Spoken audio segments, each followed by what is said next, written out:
Hey folks, Jimmy here, aka Palette of the Dead. Welcome back to the channel and welcome to the latest issue of Warhammer Age of Sigmar Stormbringer magazine. Now, as per usual with all these videos, if you like them, hit that like button, subscribe to the channel if you haven't already, and of course, drop me a comment down below. I love hearing back from you guys. It goes a massive way to helping out the channel too. Now, this week we are on issue 77 of good old Stormbringer magazine, so we really have very few mini good old issues left. Obviously this week is the second part of our Stormdrake Guard as well, so you can actually now go ahead with building them, getting them all assembled, and preparing them, and you can even start painting them really. I'm guessing next week will be the bases and flying stem for these guys as well. But yeah, really cool minis. Obviously you have different build options for them, so you can have them with swords, you can have them with the lances, you can have different helmets on them, and such like. It is up to you how you want to go about doing them. If obviously you've bought multiple, then good for you. I cannot blame you in the slightest for buying multiple issues.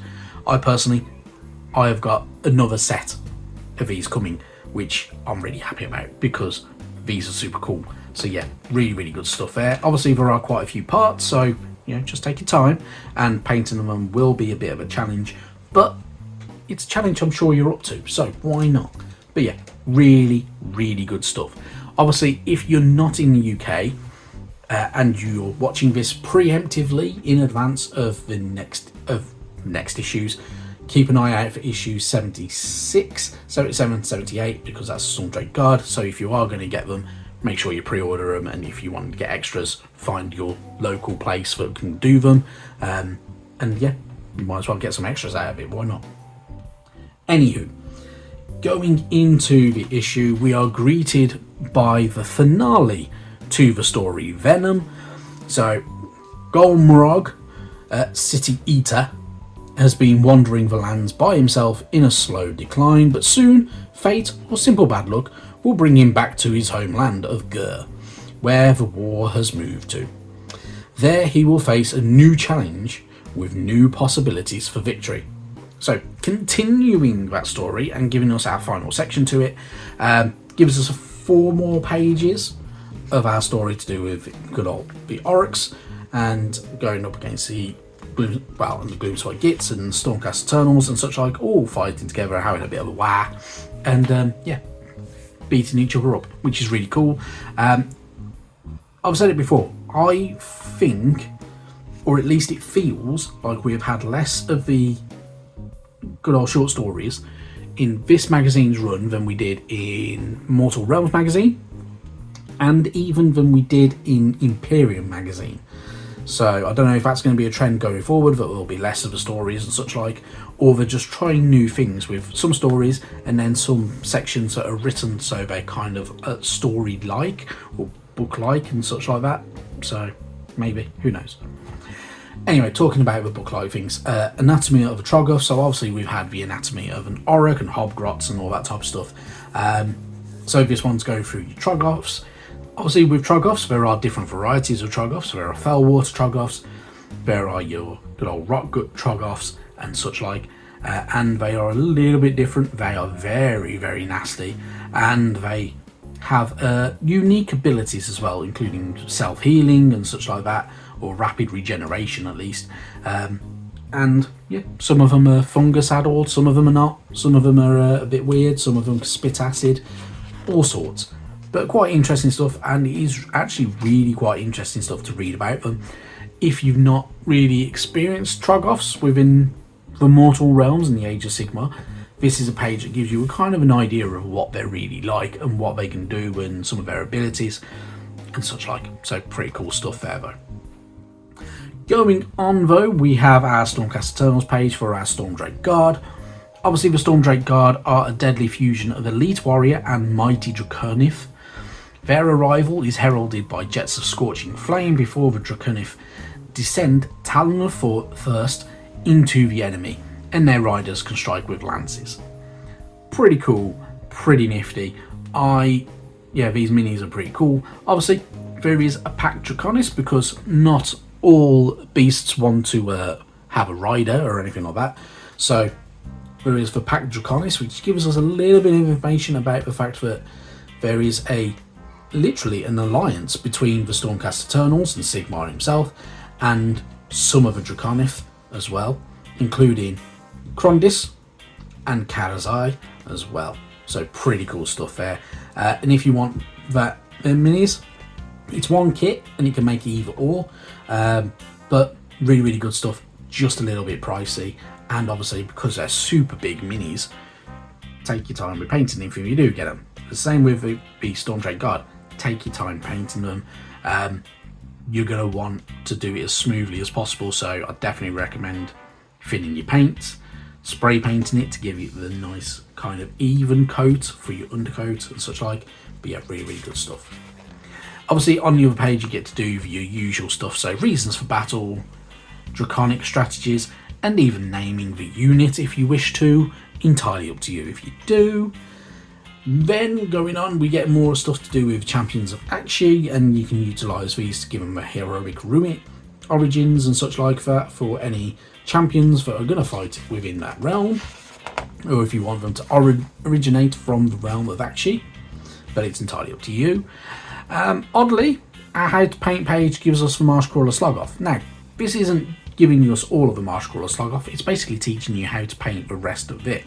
So, there were some parts that were missed out when the original one came along, so there is giving us a little bit more information about how to go about doing it, things like the tusks, the eyes, the kind of the mottled flesh for any of the heads and hands and such like that that are mounted on it, and even its claws as well. So pretty cool stuff, and it does work very well, and you can use it in that way.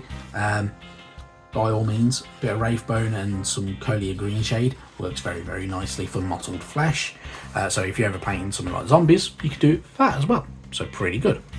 And obviously painting up the little details and bits and pieces as well throughout all of it works very nicely. And when you're done, you're going to have something that looks similar to that, which is a pretty decent paint job. And obviously, if you are going to be doing it though, decorate your base. So tufts of static grass. They're fairly cheap. You don't get massive amounts of them a lot of the time, but they are fairly cheap. Or you can buy things like your tubs of static grass and put it on yourself. However, if you're just dumping it on, you're going to use PVA glue and it's not going to stand straight up and it's going to look a bit weird. If you've got a kind of like a static grass applicator, they can be quite expensive. You can get them, but it will work far better in the long run anyway. Anywho, moving on, we have a bit more painting, so giving us finishing touches for things like Zandire's Lamp, the Lord Aquila's Fur Cloak, if you haven't already painted that up. Things like you're giving it optional kind of tones if you wanted to, so you can give it a kind of that tiger print kind of look, which actually does work very well and does look quite cool, so that's not too bad at all really. Giving us the updates for painting things like the banners and such like that for your Sigmarites. But yeah, really good stuff. And even a few little extra tips for painting up the Spirited Durfu. Entirely up to you how you go about doing it, but these do work fairly well and yeah, can be pretty cool. So not bad at all. Going on though, we've got our battle plan for this week. So the Severed Lines. So you're using 2 heroes, 5 troops from either alliance, and it's a bit of fun. So smashing together and competing for the 4 objectives, and you know, just basically beating the hell out of each other, whether you're Forces of Order or the Alliance of Destruction. Have a bit of a smashy nice time, and across your formats, and away you go. Pretty cool stuff.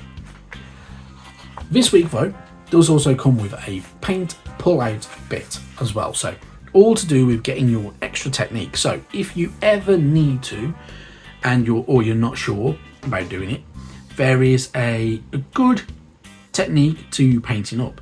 Now, I will agree with some of this. There is some that I don't agree with. Doing your undercoating, I do agree with that. So 3 layers works very well if you're filling your paints quite nicely. If though you're going to use a spray paint, you don't generally need to do the extra coats. Just one coat should do, as long as you get a nice even coat over it and it's not looking patchy or anything like that. Dead easy. Getting into the underside is a bit of a pain in the ass, in all honesty. It's such a nightmare when you're putting it on the base. So for instance, some of your Stormcast Eternals have cloaks and they have these slits up the cloaks. You have to get in between all of them. So with some of them, where they're a little bit more awkward, I always suggest don't paint it on the base. So, or at least undercoat it off the base at the very, very minimum. Going forward though, obviously you get more information about basing, so you can use parts, whether you've got some spare bits and pieces, whether it's skulls, shields, bits of you can use from discarded weapons from the alternate builds and such like that. You can use those on there. And then your texture paints, entirely up to you how you want to go about doing it. One of the ways I would always do it, if you are going to use shields, make the shield look battered, take some chunks out of it, and if you want, you can also kind of layer it so it's kind of sticking up out of the ground, really, or anything like that. So you can put a bit of texture paint over it to kind of signify that it's been trodden into the ground or anything like that, which does work quite well and can be pretty good. Then obviously everything to do with shading and such like that. So obviously you are going to want to shade your minis. It works very, very well. Going all over, you can focus on areas. You can even recess shade if you want to. If you've got a nice fine tipped brush, you can just go along them recesses quite nicely, which can be pretty good and can look really cool. And then obviously you've got all your different things like relayering. So if you're painting over and you've got all that shade and you've got all them weird pools and it looks a bit meh, then you might want to layer back over again to bring back the definition. And obviously then you've got things like your glazing, which glazing works very similar to shading, but you kind of do it over flatter areas and such like that if you wanted to, and it's to kind of bring up the colour and not to kind of go into the recesses as much. Loading your brush, obviously you don't want to load your brush too much if you're going to dry brush, because it goes a bit meh and a bit ropey and a bit crap, and yeah, it won't look so good, but you can do all of that. And then obviously things like your highlights as well. So using the side of a brush can work wonders for your edge highlights. Using the tip of your brush, sometimes you end up going a little bit heavy-handed, so try not to, but really good stuff. In all honesty, it's a pretty decent way of doing it. Obviously, it does give you your idea for filling paints. Now, I personally use a wet palette. If you use a wet palette, your paints will last longer as well. So if you end up using quite a bit of paint and you don't finish all your models, you can just literally put your lid on your wet palette and away you go. Works wonders. And a little bit more about all your base coat. So obviously you can, if you wanted to, go through all your base coat layers first and then put shades over it. Entirely up to you though, how you want to go about doing it. But this is actually a pretty decent pull out. It's pretty decent techniques and teaches you more. And the more you do it, the more second nature it becomes and the better you get at it and such like that. So take your time, have fun and enjoy your painting. Then moving on though, obviously next week we get part 3 of the Stormdrake Guard, so which I presume is the bases and flying stems, so it's not going to be something spectacular in all honesty. However, 79 and issue 80, part 1 and part 2 of Swamp Boss Stormdrake. So a Orc riding a big massive sludge raker beast, I think it's called, but she's pretty cool. And yeah, really, really good stuff. So a really cool mini, another big mini for us to get for our armies. And then that'll be it. The end of the road. Now, the other thing I'm going to say is obviously Combat Patrol is coming up. I'm still really, really on the fence whether I'm going to get it. I might buy the first couple of issues and see how it goes, and then I might take it up. I don't know yet though. I've got a lot to paint. Not enough time to paint, which is annoying. Anyway, that's it from me. Thank you so much for watching. Thank you for watching the series as well. Before it runs out and I forget to say it, it's much appreciated. Obviously, if you keep coming back here and you're not already, hit the subscribe button. There is more content on the way. There will be more content on the way. When I can find the list of what paints I used, because I know I wrote them down somewhere, I will have an Iron Fanes video coming out of how I painted up that paint scheme, and there will be other videos as well that are in the pipeline and just need a few tweaks before they're done. Anyway, thank you very, very much for watching. See you sometime soon. Bye bye now.